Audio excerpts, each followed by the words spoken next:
Ağayev Tural redaksiyamızın video müraciət ünvanlayaraq bildirir ki, 8 saylı yol istismar idarəsində çalıştığı müddətdə onun əmək haqqı aylarla verilməyib. Onun sözlərinə görə 2024-cü ildən etibarən maaş problemi yaşanır və artıq bir aydır ki, işə getmir. Məsələ ilə bağlı araşdırma aparan redaksiyamız internet üzərindən məlumat toplayarkən diqqət çəkən faktlarla üzləşdi. Belə ki, əldə etdiyimiz məlumatlara görə 8 saylı yol istismar idarəsinin əvvəlki rəisi Əli Heybət Şirinov olub və sonradan bu vəzifəni öz oğlu hazırki rəis İsmail Şirinova həvalə edir. İddialara əsasən Əli Heybət Şirinovun rəhbərliyi dövründə də işçilərin əmək haqlarının verilməməsi ilə bağlı çox saylı şikayətlər səsləndirilir. Hətta bəzi işçilər bununla bağlı video çəkərək sosial şəbəkələrdə paylaşım ediblər. Hazırda isə vətəndaş Ağayev Tural iddia edir ki, eyni problem bu gün də davam edir və idarənin hazırki rəhbəri İsmail Şirinov dövründə də işçilərin maaşları ödənilmir. Qeyd edək ki, səsləndirilən iddialarla bağlı qarşı tərəfin mövqeyini də öyrənməyə çalışırıq. Sizinlə mən, Nüsrət Sakidoğlu, Press Xəbər.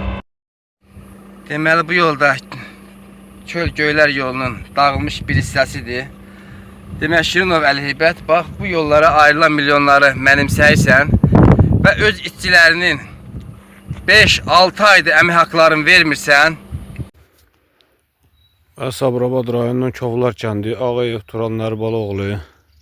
Mən 2020-ci ildən Azər avtoyolda işləyirəm, 8 saylı yol idarəsində.